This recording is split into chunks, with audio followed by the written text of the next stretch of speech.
After Daisy's run-in with the bull, she behaved for several days. She even took the milkman with her without complaint. However, one morning, Toby arrived after bringing the quarrymen to work. Percy was grumpily marshalling his train together. "Hello, Percy. I see Daisy has started leaving the milk behind again." "I guess I'll have to make a special run to the junction with it, I suppose," Percy huffed. "Anyone would think I didn't have enough to do already." "Tell you what, I'll take the milk in the stone, and you can collect some extra trucks from the quarry. They're very busy today." Percy liked this idea. He had never been to the quarry before. The drivers and the station master agreed, and Percy cautiously set off along the tramway. Normally, only engines with cow catchers and side plates were allowed up the line. But Percy was being extremely careful, and luckily the constable who was on duty at the crossing was gone today.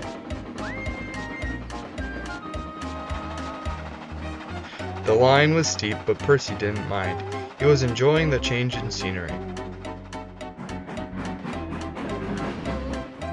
When he arrived at the quarry, he got to work marshalling the loaded trucks together. Come along, no nonsense today," Percy ordered. "We'll give him nonsense," one truck sniggered. "This is Toby's place. What right does he have to stick his funnel up here?" "Come on," Percy said, giving the trucks a bump. "No tricks, mind." "That's what he thinks," the trucks laughed. "Pay Percy out! Pay Percy out!" At last, the trucks were all arranged together, and Percy set off back down the tramway. The line was a gradual downhill, and the trucks seemed to be coming along quietly. "That's right, the trucks don't dare give me trouble," Percy boasted to himself. Beyond the river, the line drops steeply. Toby always stops here to apply his brakes. However, Percy didn't know this bit of knowledge. It was here that the trucks struck. They surged into Percy. On, they screamed. "Wait, no, slow down!" But it was too late. The train ran down the slope and rounded the bend. Percy whistled in alarm, and the man on duty waved his red flag to stop traffic at the crossing. Percy rocketed past the runaway siding and into the town. He whistled desperately and tried to grip the rails. Finally, he entered the yard. I'm gaining, he panted, but it was too late. The station master watched Percy thunder by, and then heard an almighty crash. He ran over to see what had happened. Percy had crashed into a loaded train at the stone-cutting shed in the corner of the yard. The brake fan was in pieces, and Percy stood precariously perched on an old stone truck. The ones he had taken were scattered all around, laughing and guffawing in their silly way. Soon, Daisy arrived. My, Percy, what has happened here?" she asked smugly. "Please move the trucks that are on the rails out of the way," the station master ordered. "Toby will be up shortly with the breakdown train." "Me? Move dirty stone trucks?" Daisy scowled. Please, Daisy," Percy whimpered as his perch gave a wobble. Daisy felt sorry for Percy. "Oh, fine. Let's get you down from there."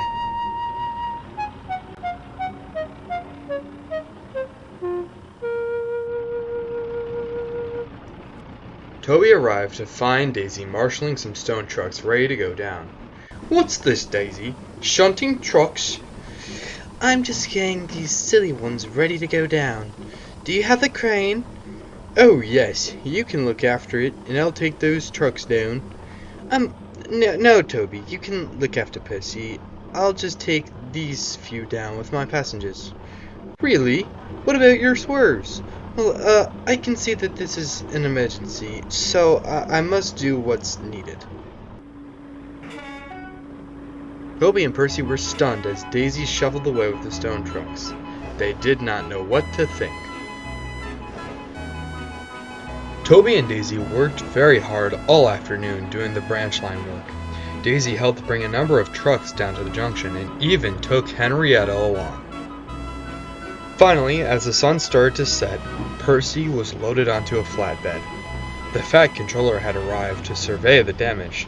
"Fancy letting your trucks run away like that, Percy. I am most disappointed." "Yes, sir. I'm sorry, sir." "Now we must run the line with Toby and a diesel. You have left us in a very awkward predicament."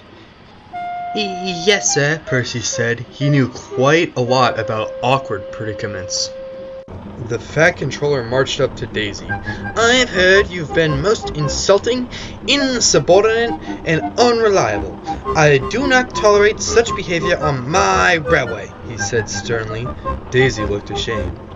"However, Toby has told me that you've been working hard after Percy's accident, so you shall have a second chance."